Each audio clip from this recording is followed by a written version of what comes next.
గడిచిన 5 సంవత్సరాల్లో 2.5 సంవత్సరాల పాటు ఒక మంత్రిగా, భారీ నీటిపారుదల శాఖ మంత్రిగా వెలగబెట్టిన అంబటి రాంబాబు ఈరోజు మీడియా ముందరకు వచ్చి తెలుగుదేశం పార్టీలో ముఖ్యంగా నారా లోకేష్ గారిని, అలాగే జనసేనలో నాదెళ్ల మనోహర్ గారిని విమర్శిస్తున్నాడండి. ఇతనికి టీఎంసీకి క్యూసెక్కి తేడా తెలియదు, డయాఫ్రమ్ వాళ్ళకి రిటైనింగ్ వాళ్ళకి తేడా తెలియదు. తెలిసిందల్లా ఒక్కటే, నోరేసుకొని పడిపోవటం. ఏదన్నంటే గనక నన్నన్నారు అని గింజుకుంటా ఉంటాడు.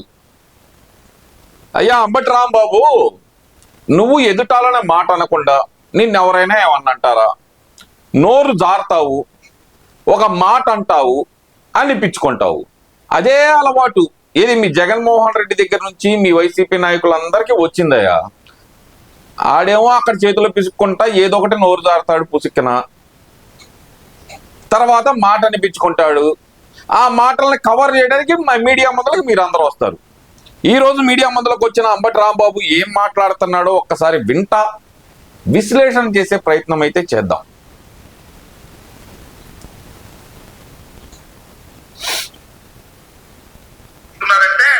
ఏమన్నాడు జగన్మోహన్ రెడ్డి గారు? ఆయన ఏమని మొదటిసారి ముఖ్యమంత్రి అయ్యాడు, కార్పొరేటర్కి ఎక్కువ ఎమ్మెల్యేకి తక్కువ అన్నాడు. దాని మీద దాని దుంపదేగా. ఇప్పుడు జగన్మోహన్ రెడ్డిని ఏమనాలి? అరడజన్కి ఎక్కువ, డజన్కి తక్కువ అని జనాలు అనొచ్చు అంటున్నారు కూడా ఆల్రెడీ. కోడికెత్తుకి ఎక్కువ, గొడ్డలకి తక్కువ అంటున్నారు. జైలుకి ఎక్కువ, బెయిల్కి ఎక్కువ, జైలుకి తక్కువ అంటున్నారు. ఇంకా చెప్పాలంటే గనక వద్దులే, చండాలంగా ఉండిద్ది. ఇంకా చెప్పాలంటే చాలా చండాలమైన పోలికలు ఉండేవి కానీ అనకూడదు. ఫస్ట్ క్లాస్ స్టూడెంట్ అంటాడు, ఫస్ట్ క్లాస్కి ఎక్కువ, ఎల్కేజీకి ఎక్కువ, ఫస్ట్ క్లాస్కి తక్కువ అంటున్నారయ్యా జనాలు జగన్మోహన్ రెడ్డిని. నిజమే, మాట్లాడితే నత్తి నంగి ఒకటే మాట అంటున్నారు. ఎల్కేజీకి ఎక్కువ, ఫస్ట్ క్లాస్కి తక్కువ జగన్మోహన్ రెడ్డి అనే ఆ మాట అయితే అనగా క్లియర్గా జనాలు అంటున్నారు. ఉపయోగం ఎందుకంటే మా నాటికి మాటలు రావు కాబట్టి. మనోహర్ గారు, అదే విధంగా లోకేష్ గారు మాట్లాడుతూ ఉన్నారు, ఇష్టం వచ్చినట్టు మాట్లాడుతూ ఉన్నారు. ఏమన్నాడు? తాడు బొంగరం లేదంట ఈ పార్టీకి. వైఎస్ఆర్ కాంగ్రెస్ పార్టీకి తాడు బొంగరం లేదు. మాకు తాడు బొంగరం లేదు. జనసేనకు మాత్రం తాడు ఉంది, బొంగరం ఉంది, తాళి ఉంది, పుస్తులు ఉన్నాయి. ఎక్కడ పెట్టారు గట్టిగా? ఇదే కదా, నోరు జారటం ఎందుకు, అనిపించుకోవడం ఎందుకు? అంబటి రాంబాబు వాళ్ళు మాట్లాడారనుకో, దాని మీద మాట్లాడు. నిజంగానే తాడు బొంగరం లేని పార్టీయే కదా. పవన్ కళ్యాణ్ గారు పెళ్ళిళ్ళ గురించి తాళ్ళు ఉంది, తాళి కట్టారు, విడాకులు తీసుకున్నారు, కుదరలేదు వాళ్ళకి, విడాకులు తీసుకున్నారు, పెళ్లి చేసుకున్నారు. ఆయన చెప్పాడు, నా కర్మ ఇలా కాలిపోయింది, ఏం చేయమంటారు నన్ను, ఇలా జరిగిపోయింది, ఇలా జరగాలని ఎవరైనా కోరుకుంటారా అని చెప్పి ఆయన కూడా చెప్పారు. అయినా సరే పద్దాకులు తాళ్ళు ఉంది, అక్కడ పడితే అక్కడ కట్టారు అనే మాట అయితే కనుక, నీలాగా గుంటూరులో ఒకళ్ళు, ఇంకో చాటు ఒకళ్ళు మసాజ్ అయినా ఇంకేమన్నా చేస్తారా, తలంటు పోస్తారా, ఇంకేమన్నా పెడతారా, గంట అరగంట పట్టిద్దా అంటూ మాట్లాడలేదు కదా అంబటి రాంబాబు. ఆయన ధైర్యంగా విడాకులు ఇచ్చి, భరణం ఇచ్చి ఇంకొక పెళ్లి చేసుకున్నారు. నీలాగా ఇంట్లో భార్య ఉండగా మసాజ్ సెంటర్లలో మసాజ్ అయినా ఇంకేమైనా చేస్తారా అనే మాట ఆయన అనలేదే. ఎందుకు అంబటి రాంబాబు ఒక మాట అంటావు, అనిపించుకుంటావు? ఏం మడుసులయ్యా మీరు? నేను అడుగుతా ఉన్నా, 5 సంవత్సరాలు ఈ రాష్ట్రంలో ముఖ్యమంత్రిగా పనిచేసినటువంటి జగన్మోహన్ రెడ్డి గారి రాజకీయ పార్టీ ఎవరి దయాదాక్షిణ్యాలతో వచ్చినటువంటి రాజకీయ పార్టీ కాదని మనం చెప్తున్నా. దానికి తోడు ఇంకొక ఆయన బయలుదేరాడు, ముఖ్యమంత్రి గారి కుమారుడు, మొత్తం ఆయనే ముఖ్యమంత్రి వ్యవహరిస్తున్నాడు. జగన్మోహన్ రెడ్డి గారు అంటే తండ్రి సేవ అక్కడ ఉండగానే సంతకాల కోసం బయలుదేరాడంట. పిచ్చోడా, జగన్మోహన్ రెడ్డి గారు రాజకీయాల్లోకి వచ్చినప్పుడు నువ్వు అప్పుడే నిక్కర తీసి ప్రాక్టీస్ ఉంటావు. నువ్వేనా వేసింది ఆ ఫ్యాంట్ దగ్గర ఉండి? లోకేష్ గారి నెక్కరిప్పి ఫ్యాంట్ వేసింది నువ్వేనా? దగ్గర ఉన్నట్టుండవు, బాగా అలవాటు అనుకుంటే నీకు బట్టలు ఇప్పటం. ఏమో అంబటి రాంబాబు, నిక్కర్లు ఇప్పటం, బట్టలు ఇప్పటం బాగా అలవాటు అనుకుంటాగా నీకు. నిజమే కదా, నిజమే కదా. తండ్రి శవాన్ని పక్కన పెట్టుకొని సంతకాల సేకరణ చేశాడు జగన్మోహన్ రెడ్డి అని చెప్పి కాంగ్రెస్ మొత్తం కోడై కూసింది. కాంగ్రెస్ సీనియర్ లీడర్లు, ఆఖరికి స్వర్గీయ రోసే గారు కూడా అన్నారు, ఆ రోజు నేను విభేదించాను కాబట్టే నా మీద కోపం జగన్మోహన్ రెడ్డికి అన్నాడయ్యా.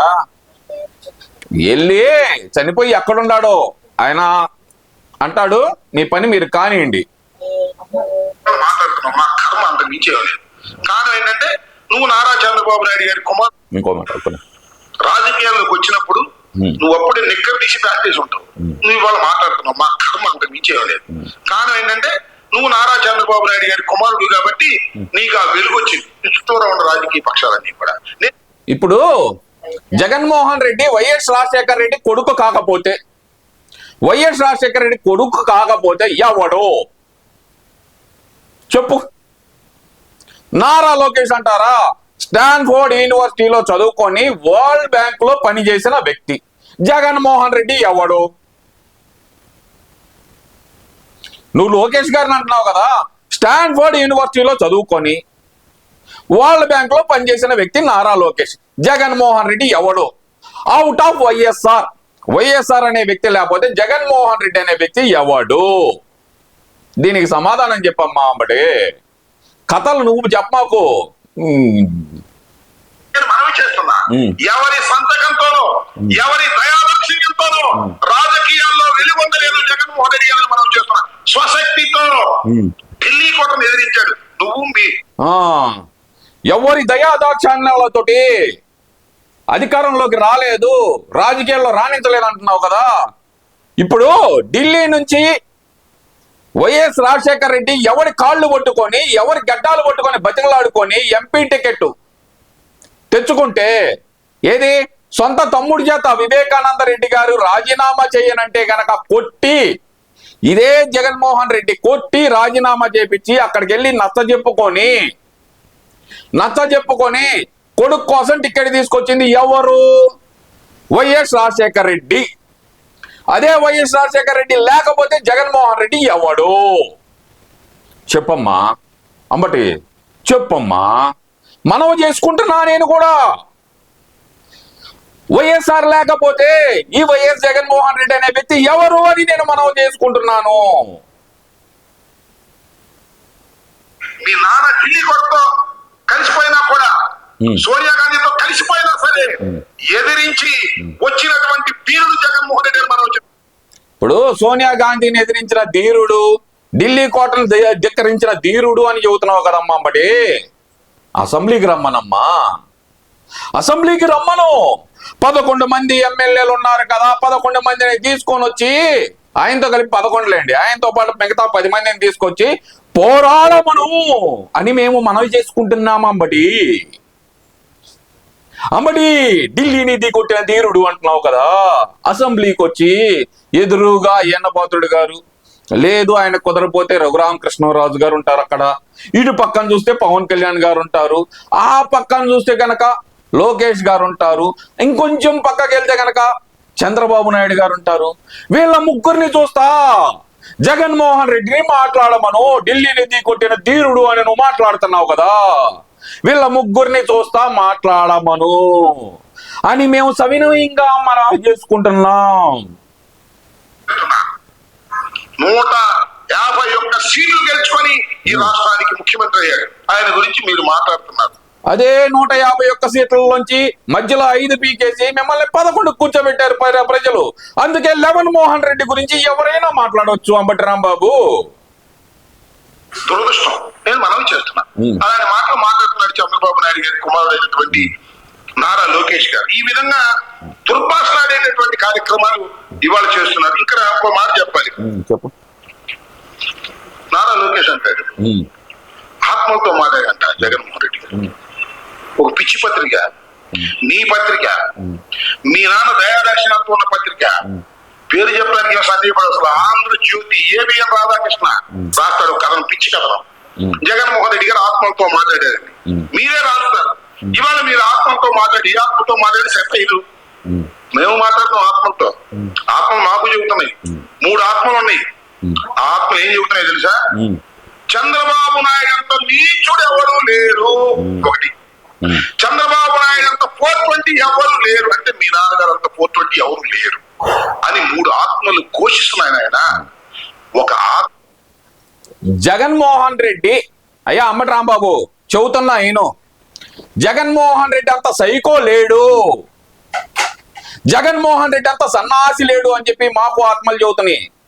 నువ్వు అన్నావు చూడు ఇందాక ఆంధ్రజ్యోతి గురించి, అదే ఆంధ్రజ్యోతి వాళ్ళు నువ్వు అంటున్నావు కదా ఆత్మలతో మాట్లాడుతున్నావు అని ఒక ఐఏఎస్ ఆఫీసర్ చెప్పాడయ్యా, డైరెక్ట్ ఇంటర్వ్యూలోనే చెప్పాడు.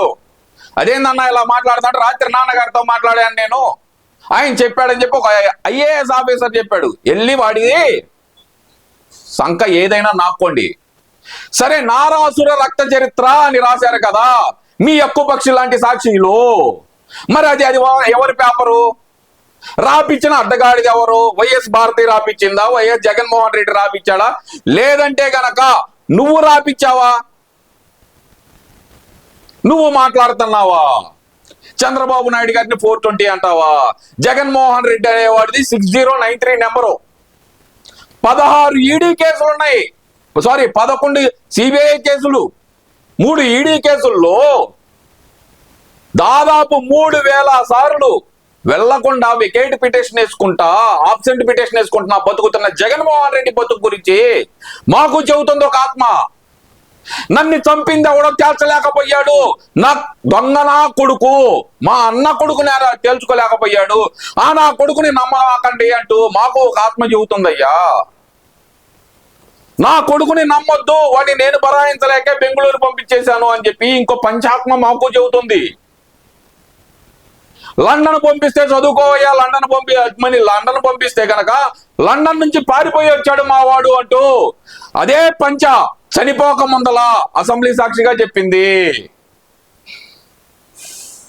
సొంత బాబాయిని చంపినాటిని పట్టుకోలేకపోయినా ఇదే పుండాకోరు, అలాగే 16 నెలలు జైల్లో మగ్గిన ఈ 840 గాడు, వీడి గురించి తొందరగా తేల్చండి, బొక్కలో వేయండి అని చెప్పి మాకు 2 ఆత్మలు చెబుతున్నాయి.